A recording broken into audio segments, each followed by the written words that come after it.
Welcome to Families in Action on your hometown station, AM 1220 KHTS. Happy Monday, everybody. Mike, it's Monday. It's Monday. Yeah, here we are. Another Monday. It was good. It was a good weekend. Yeah, absolutely. What did you do? Not much of anything. My wife and I kind of hung around. You know, we got this new 4K television. And so we were putting in some movies to watch, and we just took it easy. What do you mean, You know what he's talking about? I know what he's talking about. What's a 4K television before we go into everything? I don't know the specifics, but I do know that that's the best television on the market right now. It is, right? It's about 4 times sharper than high definition. And when you're going to the movie theaters now, you see the opening, it says a 4K presentation, so they're actually showing the movies in movie theaters. Can you in 4K. really tell the difference? Oh, Cary, can we tell the difference? Really? Well, you know me. I worked in broadcasting. I know these things. You know I'm this guy. telling Do you know that he won an Emmy? That's right. Oh, really? No, he did. I did. He really That's a did. fact of life. That's right. It's for videography. There you go. That camera. Isn't that cool? You would know picture then. I do. So congratulations to you and your TV. Thank you. Yes. Hey, Mike, do you know that Families in Action is brought to you by KHTS, AM 1220 KHTS, and we've been on for how many years now? 13 plus. Yeah, going on 14. Long time, huh? Yeah, you've had a place to go for all those years. Yeah, I think I Monday. probably only missed a few. That's what I hear. I'm telling you, a long time, huh? That's right. You've been on how long now? Well, now it is a couple of years. I don't know. You lose at track least- when you're having fun. At least a couple of years. Yeah. Very, very cool. So anyways, shooting right to it, what's going on? You don't want to talk about action? Oh, well, go ahead. Oh, okay. Well, I just was going to mention the Action Family Foundation and the Action Academy. I just love talking about this free public sober school for local junior and senior high school students. Cary, you expanded it this year. It's really working. The Heart District is working with you on this. No, yeah, things are going really well. Yes, we have this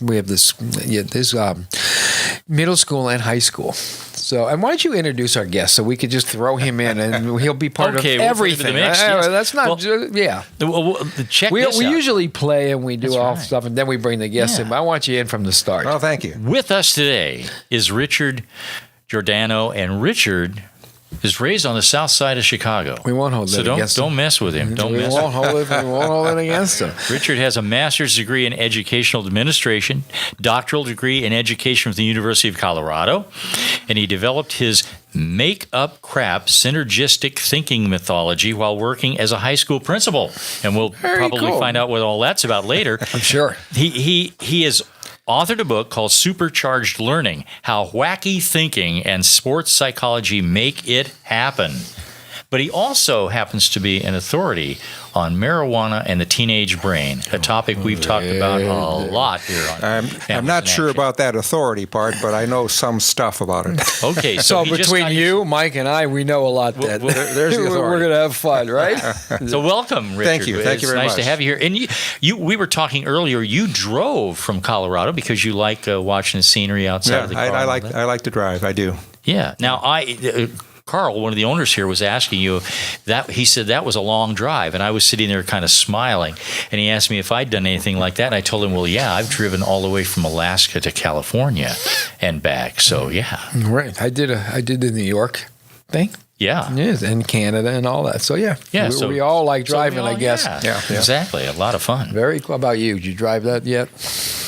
I went to Santa Monica over the weekend. I figured he was at the same Mammoth or something. I think that pales in comparison, but it was good you were behind the wheel. He's right there with us. Yeah. You Just guys are a on macro scale. shorter version. That's all. Shorter version. That's But you it. enjoy driving, don't you?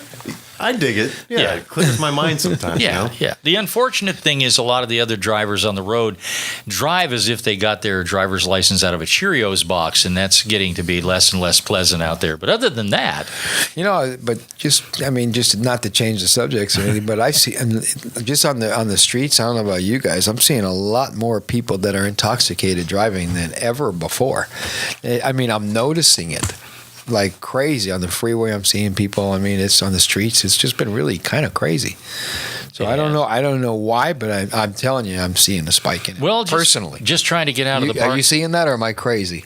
Or am I just the only one? I think what you might be seeing is the effects of using the phone while driving. That could be it too. It's synonymous to driving intoxicated. It really is. No, I think it's almost worse. I flip the phone on airplane mode and I'm gone until I reach where I'm going. I don't. Good for you. You know. Because I'm seeing people all over the map. I mean, they're like from lane to lane, and it's like, whoa. If I could edge in here, I'll tell you that coming from Colorado, where it's been legal now for a while, I know some EMTs in the southern part of the state who tell me that they roll on a lot of different accidents, many fatals, and the smell of marijuana is pervasive. Yes. Yeah, that's what we're hearing. So that's a form of intoxication that needs to be brought into the discussion. Boy, I'll say. Yeah, no, absolutely.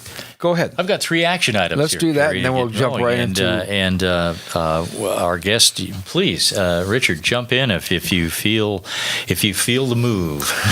All right.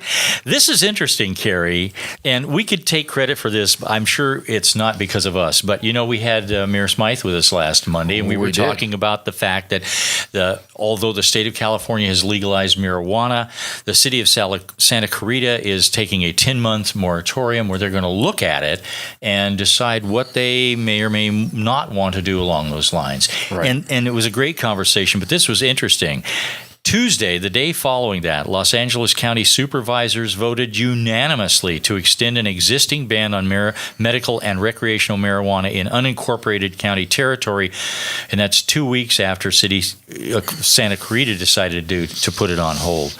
So the measure means that, and by the way, this was brought forward by Supervisor Catherine Barger, who we've had on the show. We did. Super lady. She represents the 5th District, which includes Santa Clarita Valley, and this is extending indefinitely pending the county's adoption of comprehensive regulatory framework for pot. The ordinance bans the cultivation, manufacturing, processing, transportation, and retail sale of medical and non-medical marijuana in any unincorporated territory of Los Angeles County. Wow. Thank you very much. Good. Isn't that something? Well, that would have been something that should have been done in Colorado. There's a county in Colorado, Saguache County, where it is just proliferating, and it is literally destroying the night sky with all the lights coming out of these greenhouses. Really? Water tables being depleted, violated codes, and the law enforcement in that particular county does not have the resources, and I don't know that there's the will, because that lure of a lot of money is very powerful. Wow. You know what, Richard? It's. I think as a society, we almost gave up when it comes to marijuana. I'm hearing this, which is different, so that's exciting. But parents aren't really jumping on it like they used to. Kids are getting more and more in trouble. By the time we get them, they're a lot more in trouble than they were when we were getting them a year ago. School districts are more lax. Not ours, but lots of them. The police are not. I mean, nobody kind of knows what direction to even go right now. Let's hope that this kind of show can help provide some direction. Exactly. And we're not even, I'm not even going to take a stand one way or the other if it should be legal or not. I mean, I own drug rehab, so legalize it. It helps me. Which is, I hate to say that, but that's the way it is. It doesn't help me with kids because, unfortunately, parents aren't doing anything about it. Yeah. But as soon as they hit 18, 19, and they go on to other different and better drugs, our adult programs are getting pretty full. So, and you can really put it right back to why they're not getting dealt with early. So now they're in trouble later. So it's pretty scary what's going on with adolescents right now, and I know you want to do your thing, and then we'll. Yeah, well, this just adds to, because we talk about marijuana being a gateway drug all the time, and here's a story. Overdose cases spike in Louisville, 52 calls in 32 hours. This was a big jump over 25 overdose calls received in the same 32-hour time frame last week. And this is what they're talking about, clusters. Across the country, there are clusters. Such overdose clusters pop up in different spots, and authorities aren't sure why. I'm pretty sure why. In Cuyahoga County, Ohio, which includes Cleveland, at least 14 people died of opioid overdoses over one weekend this month. Already this year, more than 60% of the autopsies conducted in the coroner's office in Montgomery County, Ohio, which includes Dayton, involved drug overdose deaths. Nationwide, the spike in opioid overdoses is blamed on heroin and fentanyl. Death rates from synthetic opioids, including fentanyl, increased 72.2% from 2014 to 2015. And that's according to the U.S. Centers for Disease Control and Prevention. See, it's all about the batches of heroin that's coming in. and how it's cut. And I'll tell you what, the dealers don't even know. They're getting stuff, and all they're being told is it's real strong stuff. Be careful. And then when addicts, I did this on the news actually, when addicts hear, oh my, there's some really potent stuff, they go running for it because it's just stronger and better. And then they figure, well, I'll just use a little bit less than normal. And that little bit of less still is enough to kill you. So when it's cut with fentanyl and other stuff like that, you don't know what's going on. It's really Russian roulette. I was speaking to a girl today on the way here. She's actually pregnant and wants to detox. And she said, it's Russian roulette. I know it's Russian roulette. Every time I shoot dope, I don't know for sure if I'm going to live or not. And she says, now I have a baby, so I really have to pay attention. And you're looking surprised. I deal with this all the time. It's sad. So, yeah, it's really Russian roulette right now. And we are having an epidemic, and it's worse than it was in the 70s. And it's killing more people than car crashes and gun violence. And if it was car crashes or gun violence that was killing these many people, imagine if gun violence took 53 people in 30 hours. It would be mainstream media. Everybody would be screaming. They would. Even in Chicago. Even in Chicago, they'd be screaming. Exactly. So, I mean, we better start screaming. We better start paying attention to what's going on out there. We're losing good people that are making bad choices. Well, the next action item I have is very interesting. This falls under the heading, I think, of creative and a good idea. And this was Tostitos. Tostitos. They partnered with Mothers Against Drunk Driving and Uber to create alcohol sensor bags. Now, they were at the Super Bowl. They didn't advertise, but they were available at the Super Bowl. And here's the thing. They're not available in grocery stores right now. But the bag of Tostitos is not a breathalyzer, and it won't give you an exact measurement of your blood alcohol level. Instead, it looks at traces of adult beverages in your breath. A sensor at the top of the bag measures your breath, while lights below the logo flash the results. Isn't that cool? If the bag doesn't detect alcohol, the front will light up green. If alcohol is present, then the front of the bag will flash a red steering wheel and a don't drink and drive message along the bottom. The front will also flash an Uber code that you can use to get a discount for an Uber ride to help you get home. And while the concept of the chip bag that senses alcohol is neat, the police note that if you have to blow into a Tostitos bag to know if you're intoxicated, for the love of all that's holy, do not drive. You're probably drunk. Is that nationally available now? I don't think it is. And immediately people were wondering if it was available in grocery stores, but it isn't. I don't know what they're going to do with it, but I think it's a great idea. I really do. It's definitely pretty interesting, that's for sure. Hey, on that note, why don't we just go right in? Let's go into our show. You got it all here. Let's do it, Mike. Let's talk about that. Now, you have two things going on here that you probably want to talk about. One is your book, Supercharge Learning, How Wacky Thinking and Sports Psychology Make It Happen. And the other is we definitely want you to talk about the teenage brain and marijuana. Yeah. Well, it's interesting, Mike, because they dovetail. The book, Supercharge Learning, which, by the way, the foreword is written by Dr. Ben Carson. Mm-hmm. And I think we know where he stands on drugs. We do. The book is all about trying to help parents help their children learn. I was a high school principal for many years. I taught biological sciences, physical sciences, chemistry, physics. I coached basketball and track at the middle level. And my interest in marijuana at this stage of where I am has to do with what it does to the learning process, right. How it impedes, stops, abrogates the learning process in young children. And I don't hear this discussed in the media, and I don't know why that is, but it's... Oh, I think we could guess. Yeah, we probably could. Mm-hmm. I was telling Mike ahead of time here that I was trying to get on a show in San Diego, and I won't name the show for fear of embarrassment. But, right. The producer for the show, who was very nice, told me he finally got the host to talk about it, and the host said he didn't want to discuss it on air because it was quote unquote too sensitive. And to me, that's the reason to discuss it, not to shuttle it aside. But the book is about what I call wacky thinking, and it's the strategy that I've devised is called making up crap. And crap being defined as silliness, nonsense, absurdity, things that have no foundation in reality. And the thesis is that if you can get your children, whom you know better than anyone else, so you know all their nuances, all their life experiences, if you can get them to take the silly things, their goofy kinds of ideas, and associate those with things they're trying to learn, the attachment is powerful. It's very powerful. I can give you one example if we have the time of just making up crap. Yeah. And it has to do with my going back to my university, Michigan State University, one spring day, and I was driving onto the campus. And this has to do, by the way, with remembering the part of the brain that is associated with memory, how we memorize and remember things, the parts of the brain. So I was driving onto campus. I was stopped. I was sitting there. A bunch of cars were stopped. Then all of a sudden, they were stopped in both directions, and I felt my car lurch, and a hippopotamus walked past my car onto the university campus. And then it lurched the other direction, and on the other side, there was a second hippopotamus that walked by onto the campus. And it was just astonishing until I realized that Michigan State University is the center of learning and where people go to remember things. Right. A hippopotamus is a pachyderm like the elephant. They have terrific memories. And so all of a sudden it struck me that Michigan State University must be the hippocampus. And the hippocampus is the Latin word for the two structures in your brain for memory. Right. Now, that's just nonsense. It never happened. Right. And it's kind of crap. It's silly. It's nonsensical. No foundation in reality.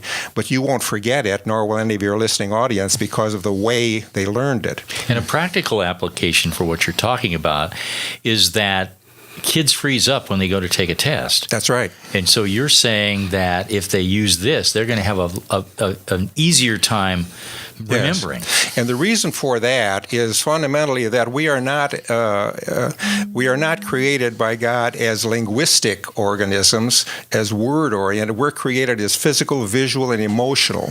Right. So if you can, like you just referenced, if you can attach those three to a concept, they're natural. You're not trying to reach for a word. The word just comes to you because of the physical, visual, and emotional impact in the way you learned it. What you learn is largely related to how you learned it, how much you can learn. So the way you learn is really physical, visual, and emotional, and that's the central thesis in the book, but there's quite a bit more in terms of helping parents help their kids. Sounds really pretty cool. Yeah. Pretty cool stuff.